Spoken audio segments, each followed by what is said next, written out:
And that gives us time to start again.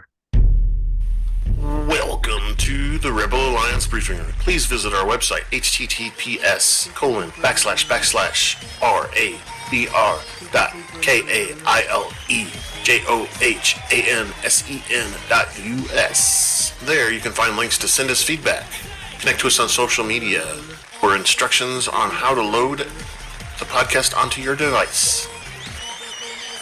I'm Kyle John Johansson. This is Andrew Scott Sutton and Rick Ross Bosley. It's time to talk Star Wars. Yay, Star Wars. We lost Rick in the video, but today we're reviewing Star Wars Acolyte Season 1, Episode 2, called Revenge/Justice. So we'll have an unboxing here shortly, and then we'll discuss the episode and talk about the casts and everything like that. We've got a little bigger cast than the last one, but this episode was shorter. So let me get prepared here. Oh, I gotta fix that. Yeah. Okay.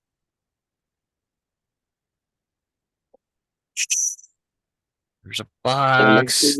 Hate that box. There's a box. Now we have a special treat. It's unboxings.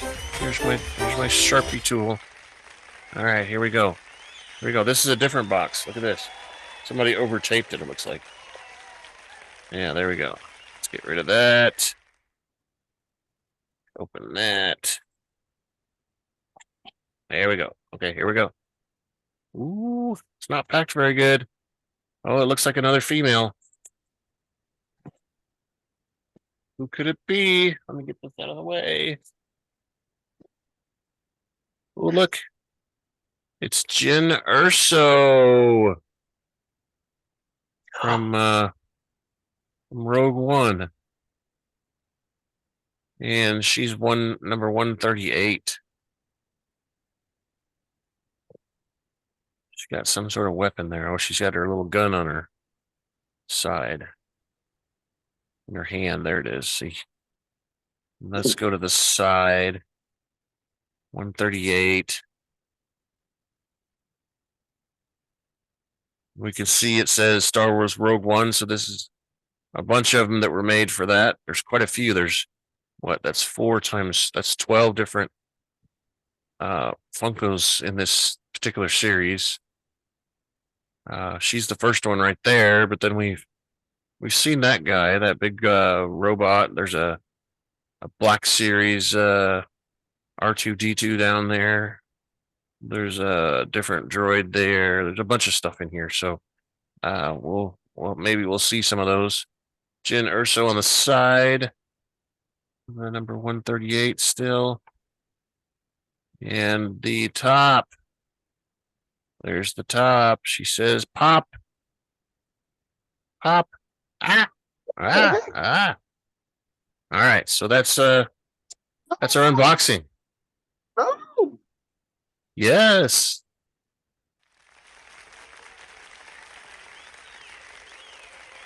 And I'm back. There we go. Wonder where Rick went. He disappeared from frame completely.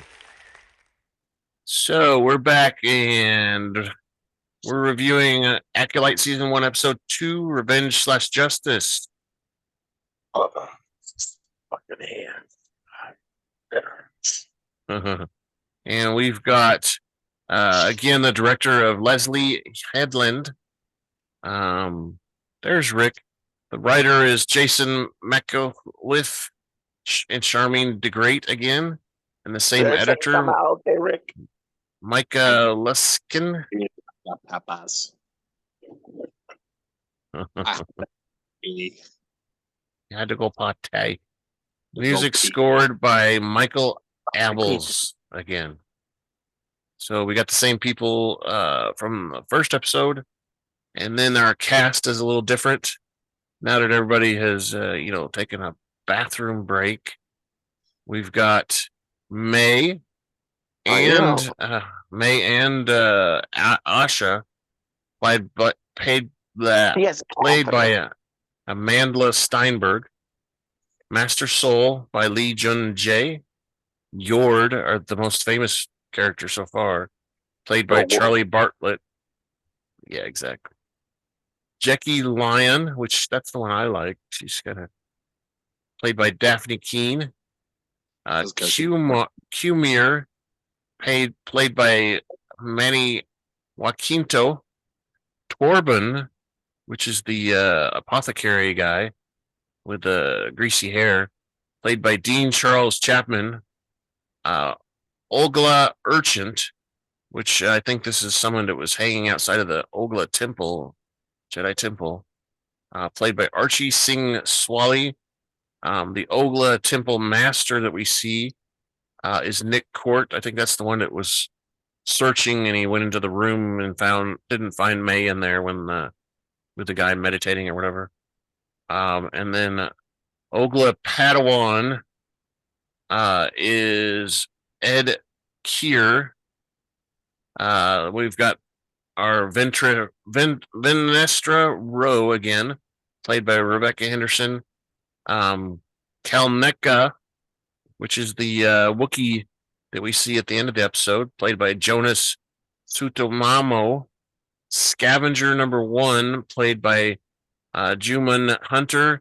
Scavenger number 2, played by Scroobius Pip. That's one of the funnier names I've seen in a while. Scroobius. Scroobius. And then his last name is Pip. Scooby-Doo.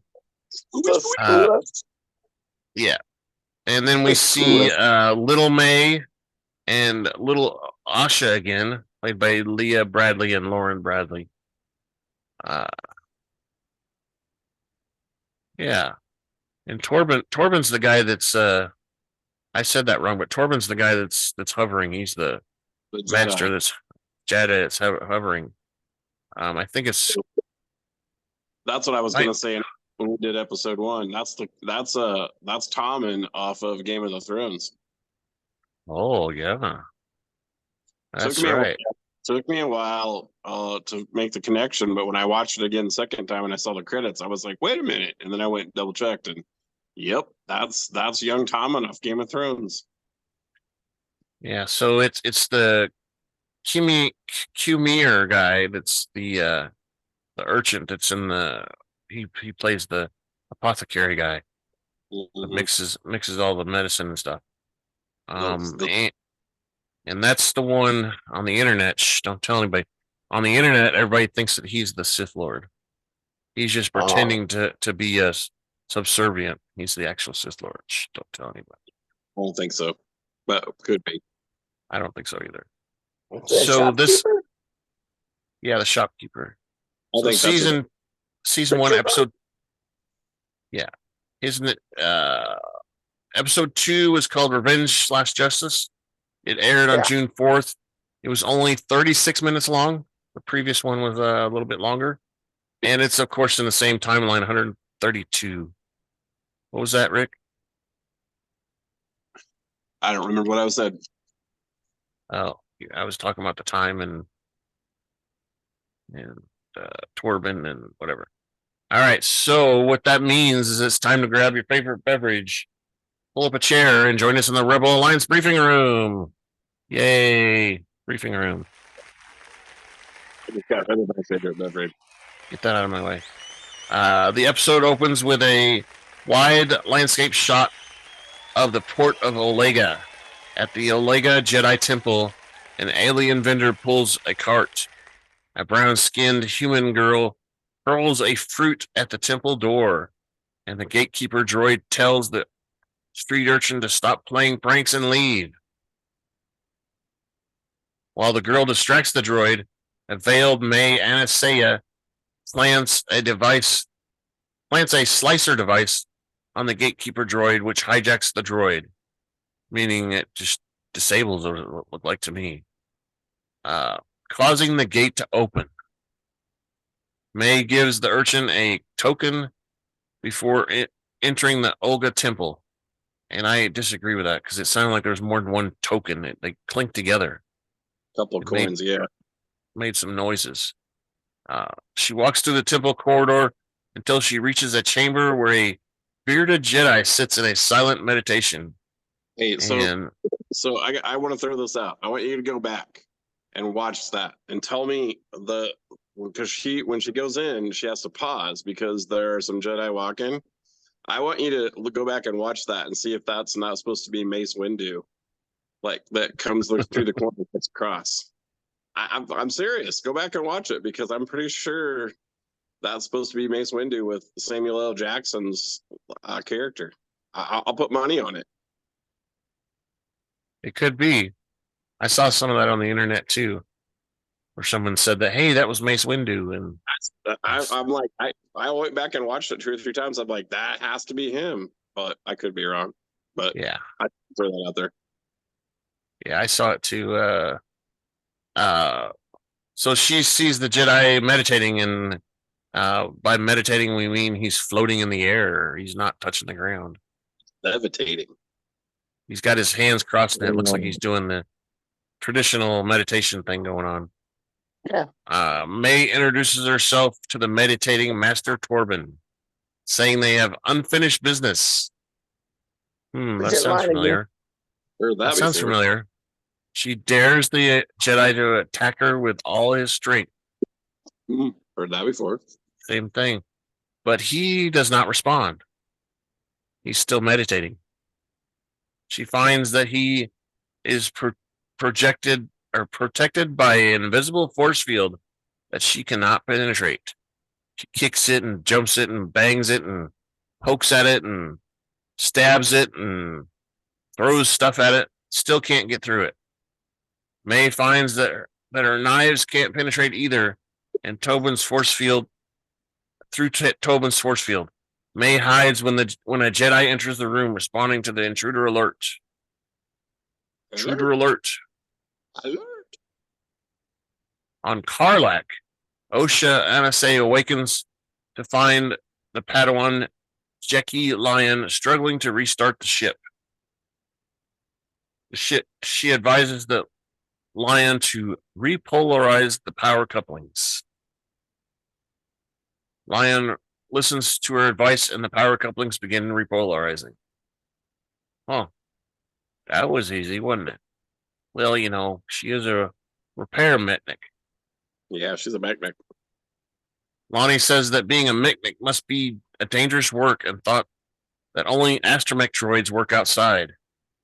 May remarks that she is better company and more flexible than a droid, which it says May, but it said Osha just a minute ago, so it's Osha, not May. And when the Pip droid expresses its disagreement in binary, May adds that Pip is also very flexible. So the droid is jealous. You can take his head off.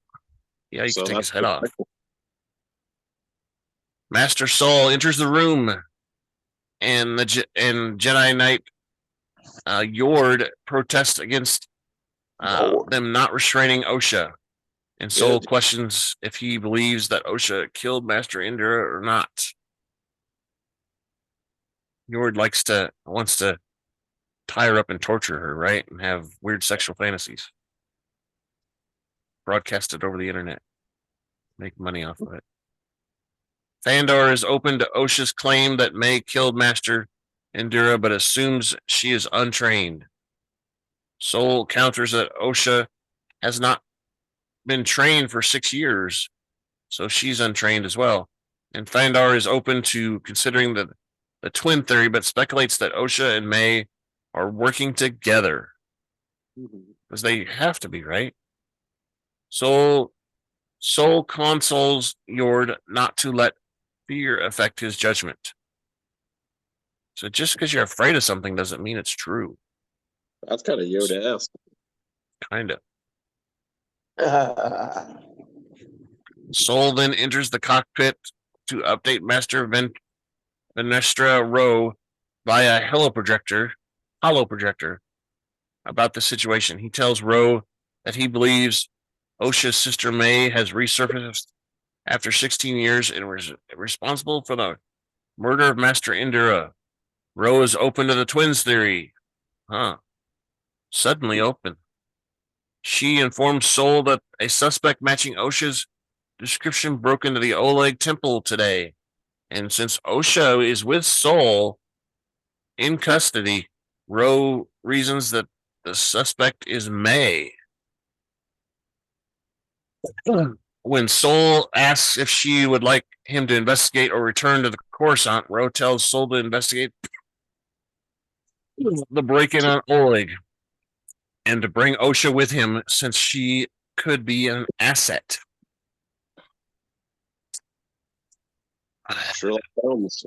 Sherlock Holmes work right there, man. Exactly. And Soul orders the other Jedi to set course to Oleg. When Fandar protests, Soul reiterates that it's not his authority. It's coming from within the Jedi. And they believe that they can help. Fandar disagrees, but Soul responds that the Jedi agree with him, and Fandar reluctantly complies with Master Soul's orders, and the Jedi shuttle takes off, leaving behind Karlak.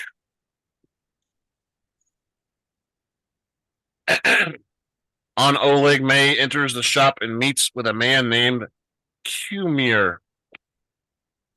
There we go. Qimir asks where she was last night. Why didn't you come partying, man? What's up? May replies that she was out risking her life. Qimir tells May that he killed the man who owns the shop and he's trying to blend in. May tells Qimir not to sample the merchandise. That's why he was taking a nap, I guess, huh? I think he was a little late. When Qimir asks if she managed to kill the target, May says that she tried but could not lend a single blow because he had a force shield.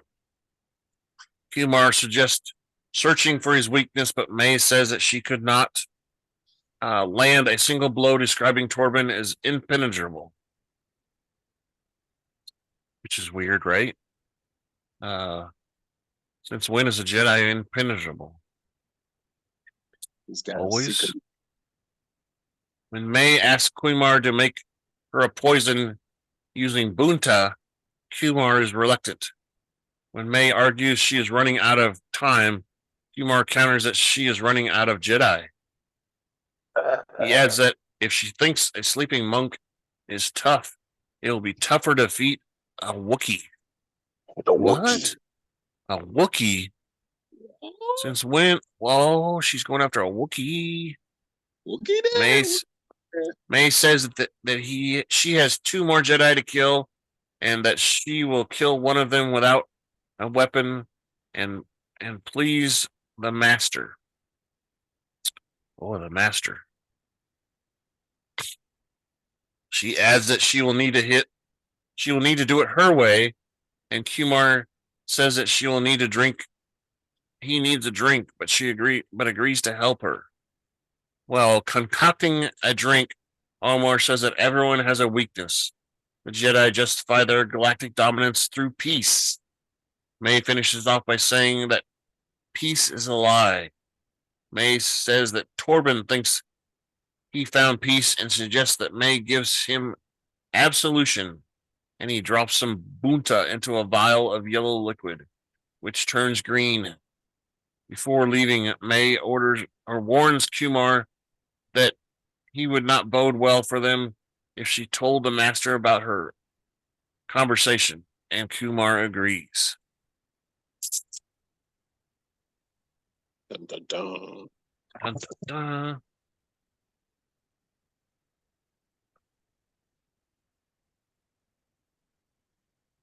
Yeah, I was looking up something here. They had a link to the Master, and there's no information here that is usable for anything.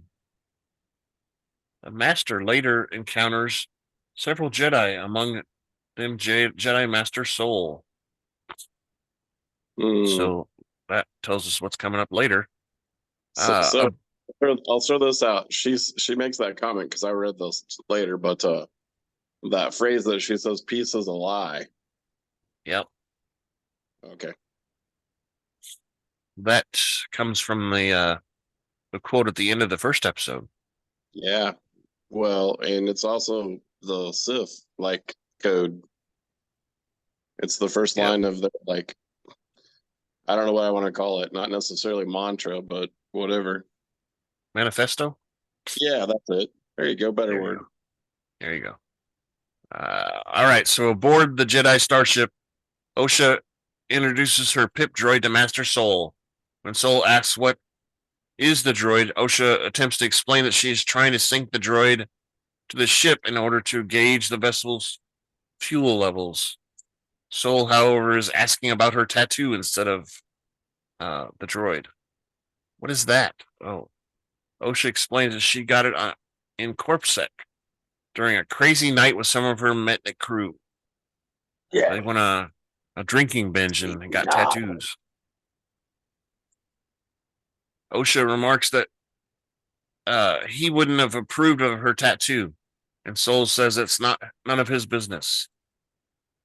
He asks Osha if she believes that May is behind Indira's murder, and Osha thinks that this is the only plausible explanation, despite both of them seeing May perish. Osha reassures Soul that what happened that night on Burndock was not his fault, and Soul replies that he has also made peace with the tragic events on Burndock. Osha accepts that Soul has been trying to teach her to make peace with the past, but she is not a very good student. Soul responds that perhaps he was not a very good teacher. And over the intercom, we hear Yord tell them that they're approaching Oleg. So basically, we find out that she's still pissed off about the events that happened there. So she probably doesn't know that. Right? Like, yeah, we do. We don't know. We just know that like there was a fire, but we don't know like any of the background of that, right? Right, but in that conversation, she basically admits that she's not over it. Oh yeah. I get that.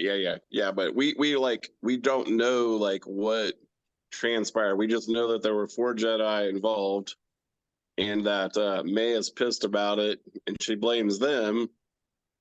And Osha is pissed about it because she thinks she lost everybody. Right. So that's like leading to like what you were kind of saying about earlier about who the Sith Master might be. It might be someone that has knowledge of the event or whatever, and is using May to as a vendetta type thing. Of course, that sounds very plausible. That's how Sith do things. They manipulate people. Yeah, that was pretty telling conversation in episode 2 right there. All right, so outside the Oleg temple, Master Soul informs the local Jedi Master that he is investigating a recent break-in linked to another investigation. Soul is accompanied by Lon, Yord, and Osha, and the Oleg Jedi Master explains that someone spotted a hooded intruder and alerted him. They searched the temple and found nothing. Just then, the Oleg Jedi Padawan approaches with a female street urchin from last night. He explains that the gatekeeper droids caught the child loitering around the porticus. Lonnie speaks with the child and asks if she activated the security droid, and the child nods and explains that someone paid her to do it. When Lon asks her who it was, child mistakes Osha for the intruder. She says, it was you that paid me. You paid me lots of money. I was very hungry. Lots of money. She says, but you had a hood on also. Pip speaks in binary, and Soul requests to speak with Master Torbin. The Oleg Master says that he has not spoken to anyone for over 10 years because he's been hovering and meditating all the time. Apparently. Soul responds that Torbin will speak to him because he is a friend. Inside, Master Torbin Torbin's chamber, May approaches with the meditating Jedi with her vial of poison. She tells the meditating Jedi that she knows why he took the Barish vow, which is the vow of silence, believing that it would give him the peace that he sought. As the force field warbles, May asks that his past still haunts him. May offers Torbin the choice of confessing his crime to the Jedi Council or receiving forgiveness he seeks from her. She places the vial of poison on the floor. Sol and the others approach Torbin's chamber. May tells him to face the past, and Torbin exits his meditation and descends to the floor. He opens his eyes and tells May that he has been waiting for her to come. Before drinking the poison vial, Torbin begs for forgiveness and tells May that they thought they were doing the right thing. Meanwhile, Osha sees a manifestation of May and separates from the group. She goes off somewhere else. May's trying to distract her so she can finish what she's doing, I guess. And Fandar or Yord shadows her because he notices she broke off. As Sol approaches the chamber, he senses a disturbance in the force. Oh, what happened? Oh no, somebody died. Shortly later, May enters the room only to find Torbin dead. Shortly later, Osha enters the room to find Torbin dead. She gazes upon the open circular ceiling and believes that May escaped through that way.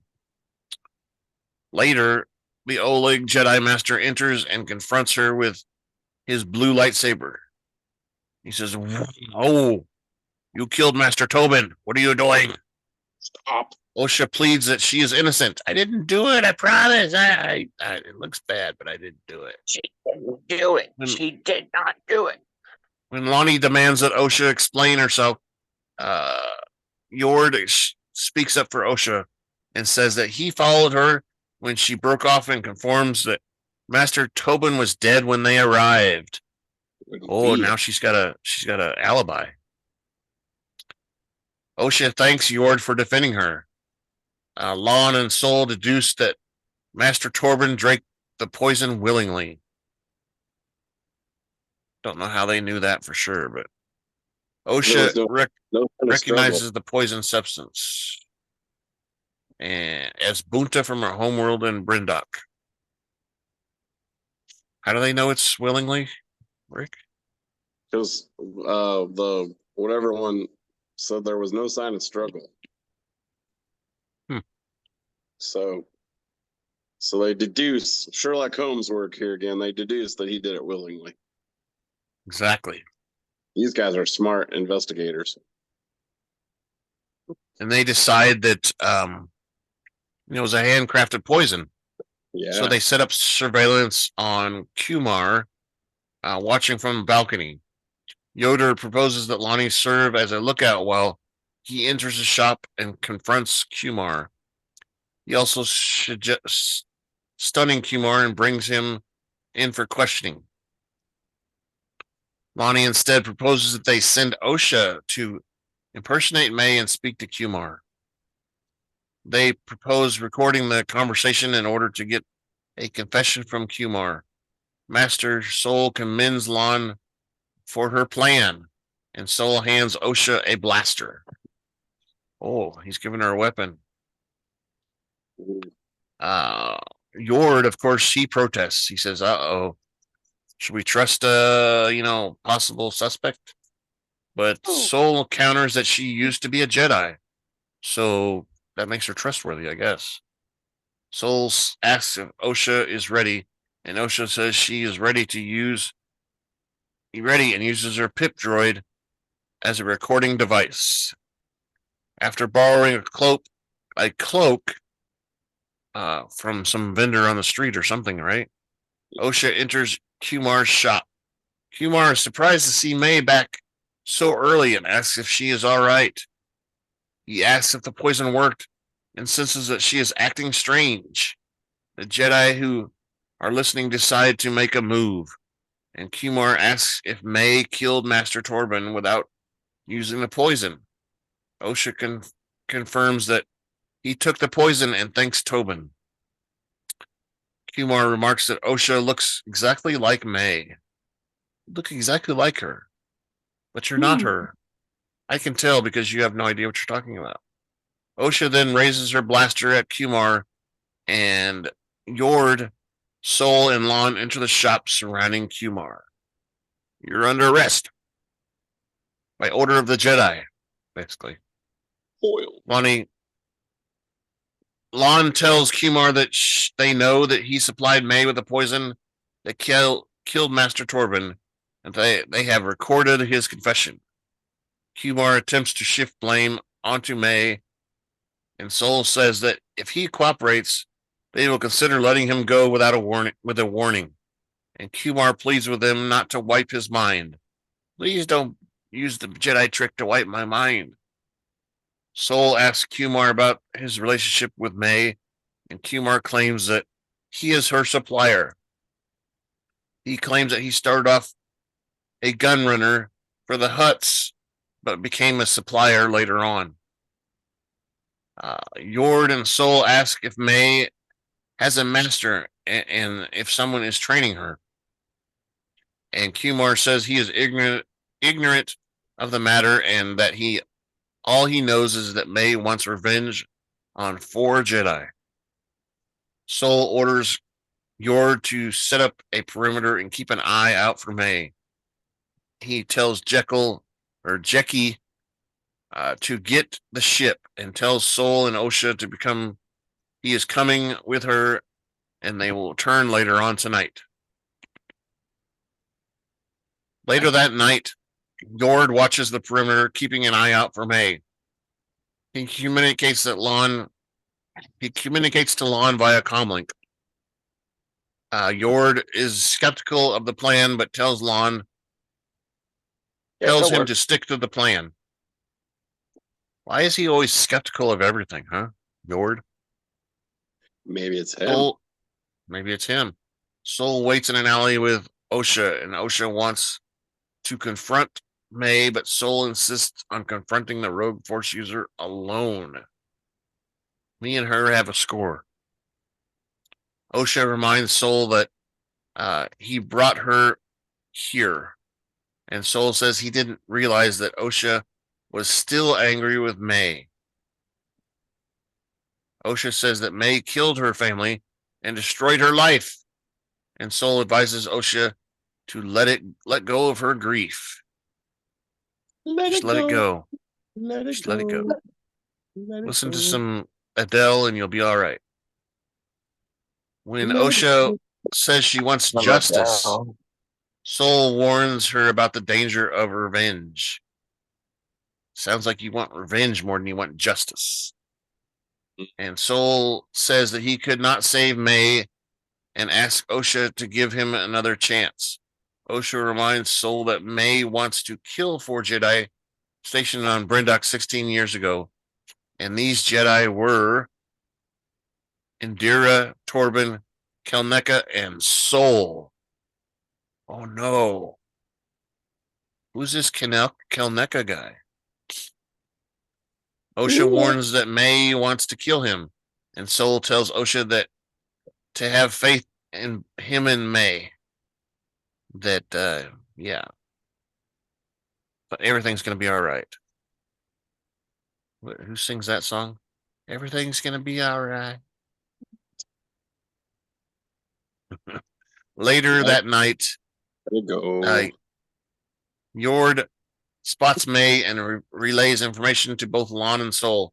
Sol confronts May outside the shop, saying that she survived and killed Indira and Torbin. What? May hurls a dagger near Sol's feet. Then she removes her hood and charges at the Jedi Master, who grabs her foot. Give me that foot. Give it to me. I like to tickle feet. May advances on Sol with her arm and legs, and Sol defends himself and counter moves her moves. During a break, Soul questions May why she is attacking him without a weapon, and May resumes her attack and unsuccessfully attempts to retrieve Soul's lightsaber. That's the second time she tried to do that, because she tried to steal Endura's lightsaber too. Soul surprises her from behind and manages to snatch her knives and disarm her. And Soul tells May that she has misunderstood the Jedi arts and that her master failed her. Soul demands to know who trained May, and May responds by launching another attack while Yord watches. Yord's just helpless. He can only watch. Meanwhile, Osha uses her pip droid to eavesdrop on Lonnie and Yord's conversation. She learns that Soul's trying to find out who trained May. Who trained May? Soul uses the Force to levitate May for a few meters from the ground. Using a force probe, he remarks that May's master has taken great pains to conceal her identity, even from her. No one knows. No one knows. Conceal her identity, even from her. From him. No. May's master has taken great pains to conceal her identity from even her. All right, I'll let it sit there for a while. May tells Soul to get out of her head and relaunches her attack. As May reaches for a hidden dagger, Soul tells May that he senses her feelings for her sister. May responds that her sister is dead, but Soul reveals that Osha is alive. Your sister. May thinks that Soul is lying and hurls a dagger at him. Yord uses the Force to catch the blade and backs Soul up, saying that Osha is alive. So even apparently Soul can't defend himself. Yord's got to help now. Well, he was busy doing other things. Yeah. May attempts to flee, but is cornered by Yord. Jecki arrives in her starship and hovers over May. She tells the rogue Force user that she is under arrest and orders her to surrender. You must surrender. Because we're better than you, right? Because she's part of the Republic. By order of the High Republic, you're under arrest. Exactly. Despite being concerned, May escapes by summoning up a sandstorm that blinds her Jedi pursuers.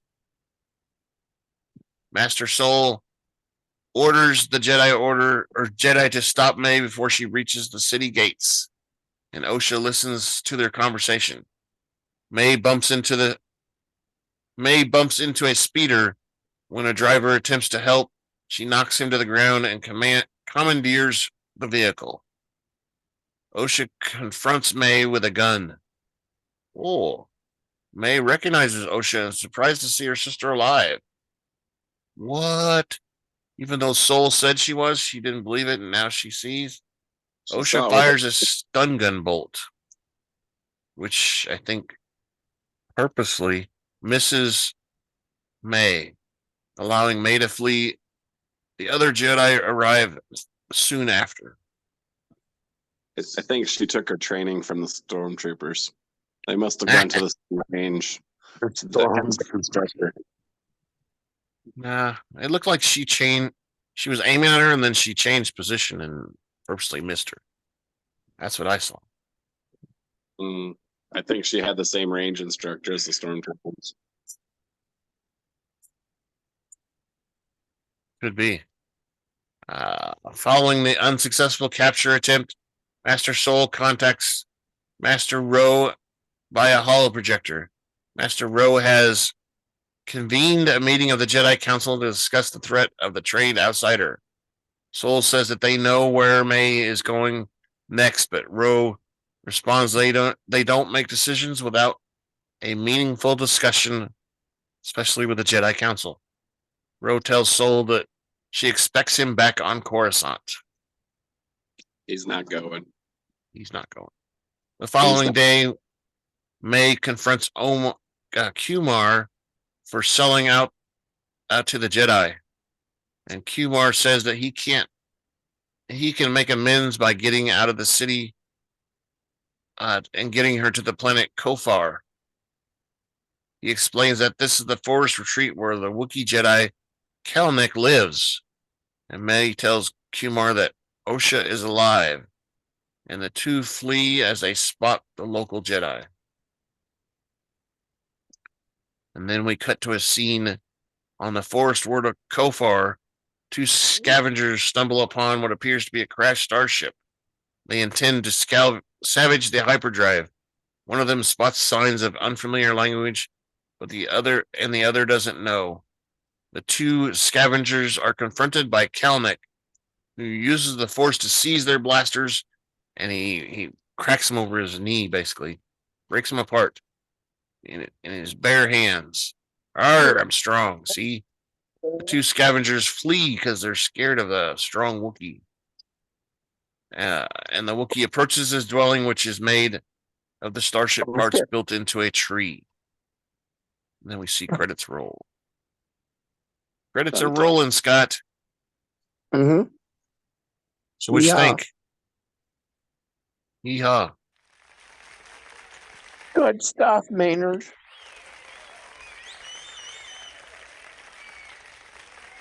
I think the Wookiee's got a Wookiee. I think they're trying a little too hard with the Sherlock Holmes stuff. Yeah. I don't think he's going to go back to Coruscant, though. He's going to go straight to the Wookiee. Think And so? there's going to be some badassery fighting coming. Well, yeah, there's got to be some of the Wookiee, right? Yeah, there's going to be some awesome stuff happening. So Wookiees tear arms off and stuff. Yeah, well, going back though too. So, we talked about this in the other episode about who could be there, but those scavengers were speaking Huttonese or whatever, right? So, what about Jabba and like his family? Are they like, what's the timeline for them? Because weren't they? Well, they're around. Those I don't know what you call them, but worms or whatever. They live quite a while too. But they never dealt with Sith or anything like that. There was one of their kind that became a Jedi. And I think we saw it in like the Rebels show when that happened. It was an offspring of one of not Jabba, but another uncle or something of Jabba. Well, we know that they're like a family, and then we know from Solo that Han was connected with Jabba when he was younger, right? So, like, I just wonder what the timeline is like. Obviously, is there going to be some kind of connection with that to it, possibly, or not? I mean, it could be, but I don't think so because Han's connection to Jabba was spice running and stuff for him. For the Syndicate, right? Crime Syndicate. Yeah. There's the Hutt Syndicate basically ruled so many areas of the galaxy. Also, they were in charge of, I don't know, 12 or so planets or whatever, and each relative was stationed to a sector or something like that. Gotcha. Obviously the sector that Boba Fett took over was Tatooine and stuff, but they were all places that were not necessarily close to the center of the Republic's reign, or not reign, but rule or whatever. Gotcha. Coruscant supposedly is in the center, and anything the further out you go, the harder it is to defend, right? So we gotta get to the outer rim or whatever. Yeah, and I mean, it's possible, but I don't think there's a tie-in. I mean,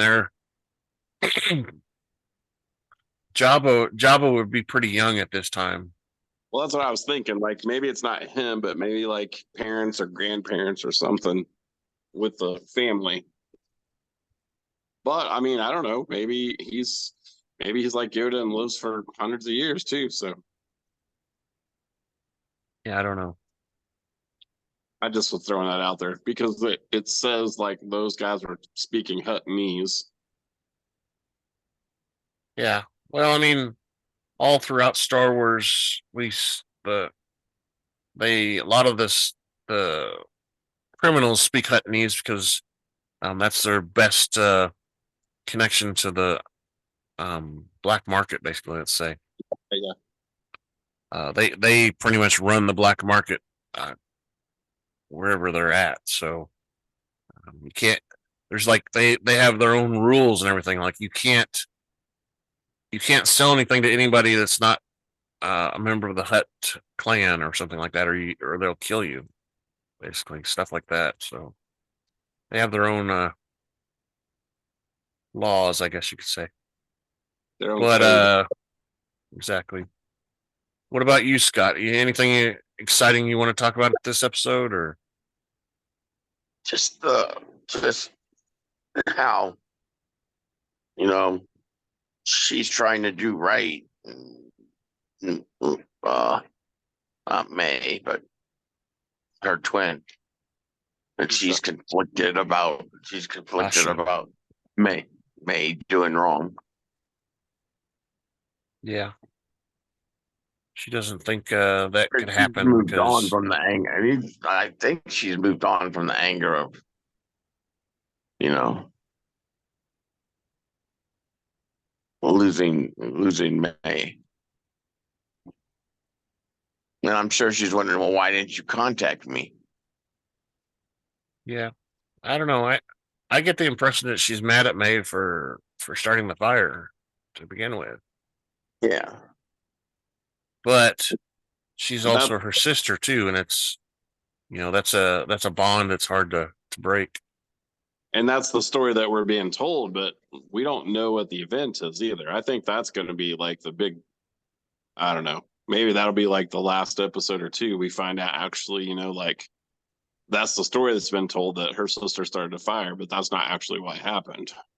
Mhm. Like I think they're building to that. Like they're giving us That's little true. breadcrumbs. They're giving us breadcrumbs about what happened on their home planet, but not Yeah. really what went down. Yeah, we true. don't get to see the whole, like in the movies and stuff. Yeah, I mean, there's a reason why she's trying to hunt down 4 Jedi because she's specifically earmarked these 4 Jedi. Like, why is she going after them? Yep. And She believes. obviously she's being trained by someone. So what's their part or role in that? Exactly. I don't know, man. It's been a little bit more action packed than the last few series, I guess I would say. So that's what's kind of keeping my attention. Like, Yeah. you know, But since she So since in the first episode, since May killed the master, but she tried to take her lightsaber. Why didn't she take the lightsaber after she killed her?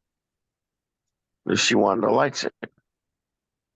he just wanted the white lightsaber, I think, as a weapon to kill the master with. yeah, but she didn't try to take what's his name, the meditating one, and he had to have one. Like we Yeah. never, but like, so she's had Was- 2 people that she's killed, and she's not taking either one of them's lightsaber. So Yeah, it was clipped to his belt. But if you remember, the master said that the acolyte doesn't kill with a weapon. yeah, He yeah. basically the lesson there was the acolyte kills the dream and not doesn't have to use a weapon to do that. But she kills him without a weapon. She uses the Right. poison. So like at that point, I don't know. I think there's a little bit more to that too because she's using that phrase multiple times. Yeah, It'll be it's a interesting. mantra of some sort. It'll be interesting when she meets the Wookiee whether or not she says it to him or not. I think she probably will too. Or will his response is going to be, "Wah." I don't know. I mean, I've been thinking about a wild theory that I'm not sure I want to say yet, but I think I will. Is um, we've seen references that Osha kind of has multiple personalities in a way. Wonder if one of those multiple personalities is the Sith Lord, Maybe. and she's the one that's training May, and they are working together, just like Yord said they probably are. And Possibility. because it's a multiple personality, she doesn't realize that she's the one doing it.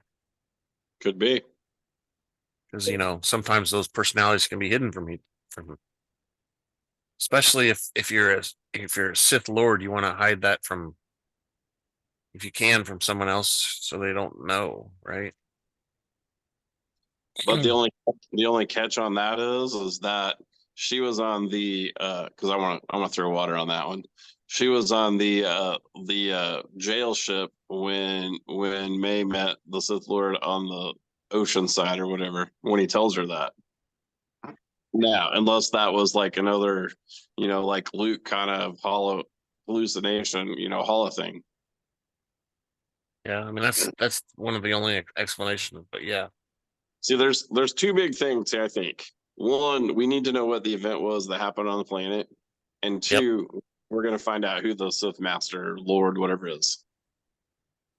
Yep. Because the other thing I think is May really an acolyte, or is he just using her to do stuff under the impression that she's an acolyte? Could So very well be. I don't know. There's this is just a little bit more action packed, I guess. Yeah. It's the pace has been a little faster than like, oh, we're going to lead up to, oh well, Right. episode was, and then all of a Well, sudden, I mean, I go save somebody. so I think that's partly because that's the first two episodes. probably I guarantee we're gonna get a couple filler episodes too. Even though there's only 6, I think there's gonna be filler because there's rumor that there's already been a renewal for season 2, and they're negotiating a season 3. So well, the story I saw, one of them said episode 5 is the one that you want to watch. Like the 5th episode's going to be the episode. Hello. yep, that's where all the action breaks. Yeah. So here's another weird thing about this show, and it's not related to the theory or anything, but so this premiered on Disney Plus on June 4th, but on June 3rd it released in select theaters for people to watch in the theater.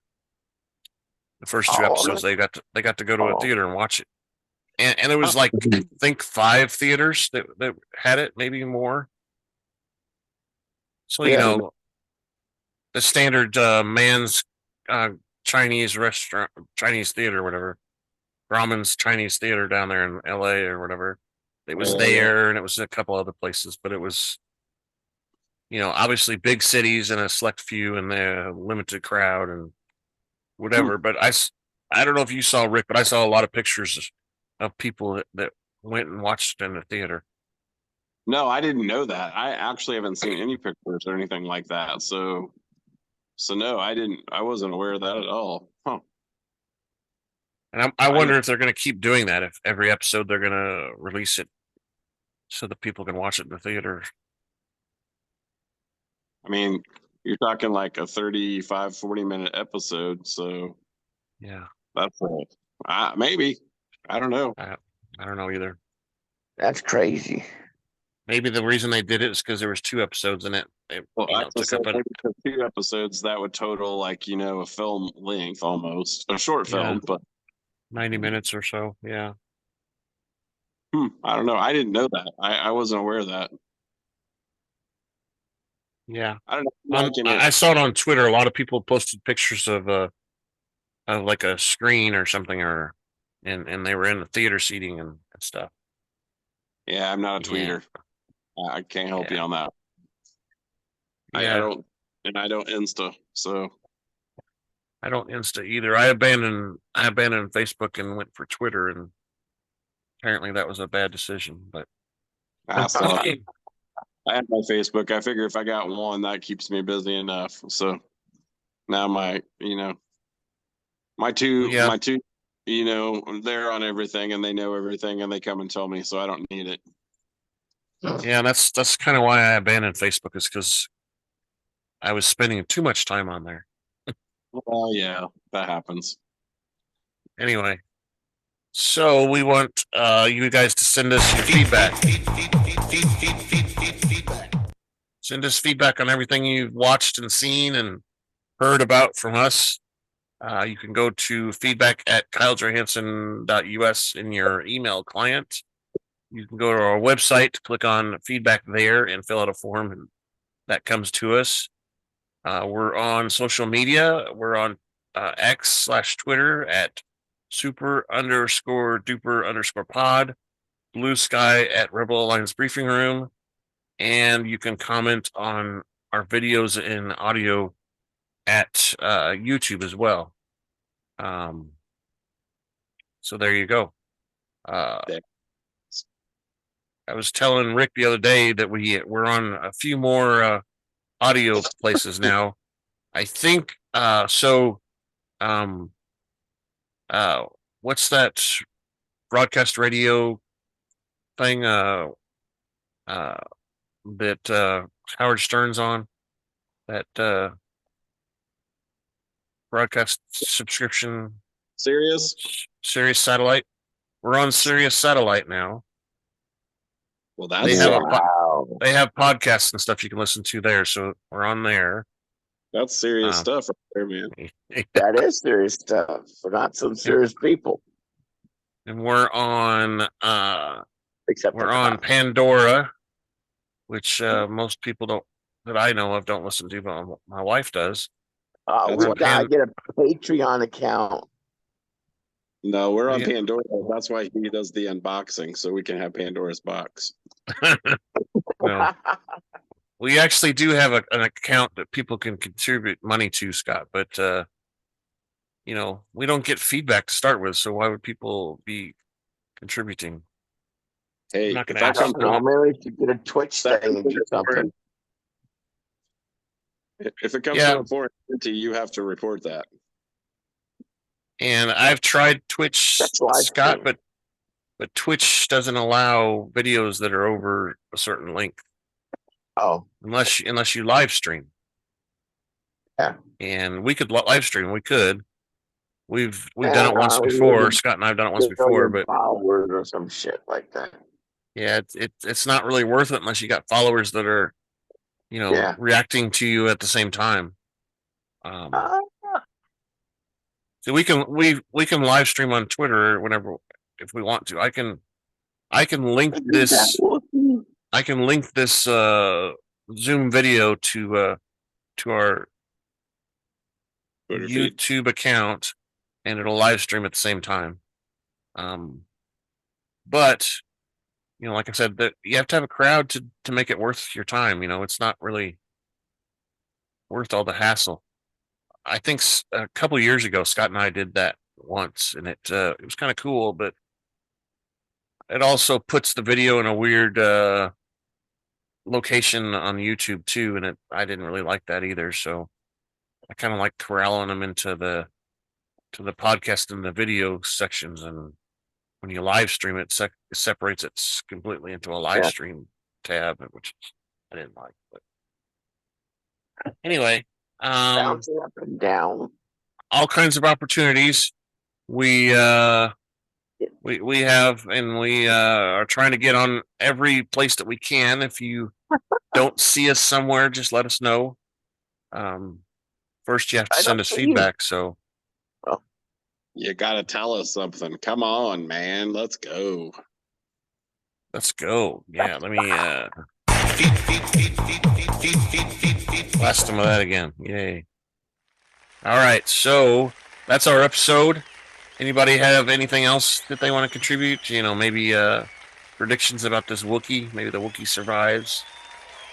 Wookiee dies. I think the Wookiee's going to be Chewbacca's grandpa. Wookiee rock. Chewbacca's the grandpa. Could be. Could be. I don't know. You don't know. Grandson Wookiee come out and kick ass. Yeah, I think so. I think that's my prediction.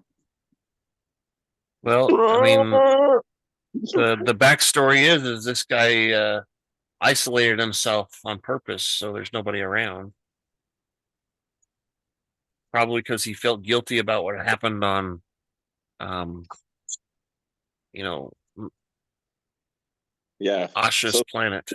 Something bad had to happen for him to isolate and this guy go into, like, you know, his meditative state. And Indira basically was on some backwater place too. So, like, something bad's gone down. So, Yeah, they all feel guilty for something. Something happened. I think you're right. I think the official story is to blame May because she died supposedly. Yeah. And now that they find out that May's not dead, they're feeling even more guilty about what happened. Yeah. Yeah, like all those years. Well, I mean, we still don't know who trained May. That's the second question. Yeah. That's the next one. We'll find out some more details in number 3. I think number 4 is going to be like some fighting. Number 3 might be the boring episode. I think it'll come down to the two sisters fighting. I don't know. I don't think so yet. Maybe. I think it could come down to the two sisters joining forces, but that's just my theory. Oh, there we go. I think the clue on that's going to be when we look at the title, because there's two words for every one, and so whenever there's just one word for a title, then I think that's when the poo-poo is going to hit the whirly machine. Yeah. So purposely, most of the time lately, they've been giving all the episodes out. Purposely, they're not releasing episodes until release day. Which the next episode is June 11th. Well, they might release it a couple days early, but they don't release it until close to that time. I got a silly question. Is all these release times U.S. time, or is it? Yeah. Britain. It's supposedly at midnight, the first minute of the day on that date. So June 4th, it was at midnight on June 4th, and that is basically our time, so it's Central Time. It could be Eastern Time, it's a different time, and you know, they're all at the same time though. The Brits, I think, actually get it earlier than we do. That's what I was saying. That's what you're saying, because Greenwich people know before we know. It would be our midnight would be 6 a.m. in England, so midnight for them would be 6 p.m. I might have to look Monday night at 6 and see if it's on, but I doubt it. They've got some way that they've got that set up. Yeah, I think Disney Plus has it all figured out. That's really the only place that they get it. The only reason that they could get it early in Europe is because the actual service is something different. It's Disney Plus, but it's different. It's I think I've seen like reviews and stuff of it before it drops here.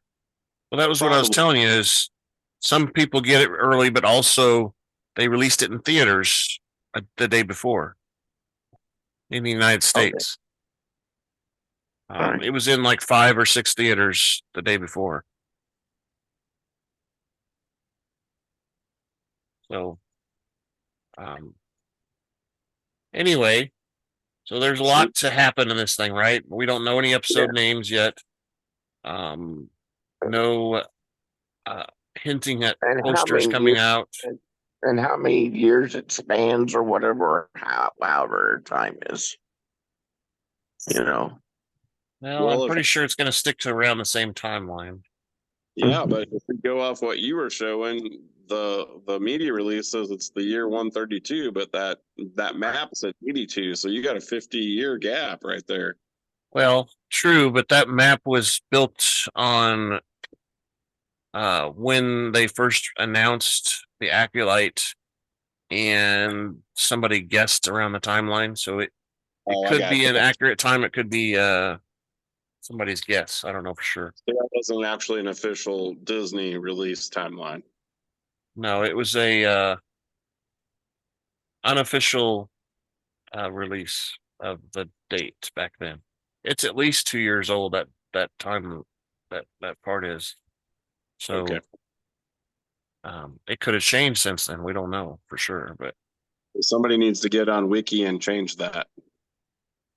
yeah, it doesn't.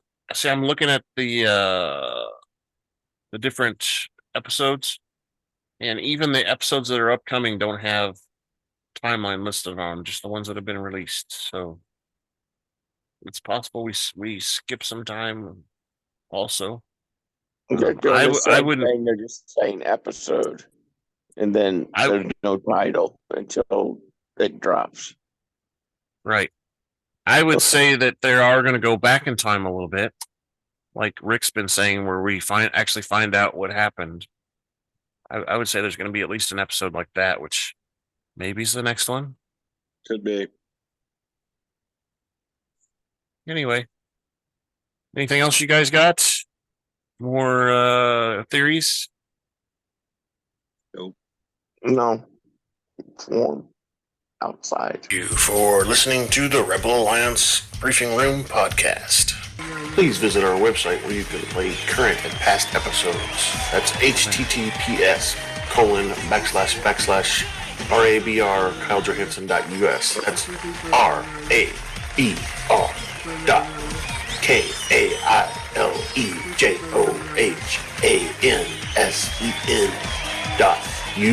RABR.KyleJohansson.us. On the left-hand side is a navigation menu. You can use this to learn how to load the Rebel Alliance Briefing Room podcast on your Android or Apple phone and tablet. And we have direct links to our podcast on Apple and Google Podcast. Please participate by connecting to our social media, answering questions of the week, or submitting feedback directly from the site. Again, all of these are available at the Rebel Alliance Briefing Room website at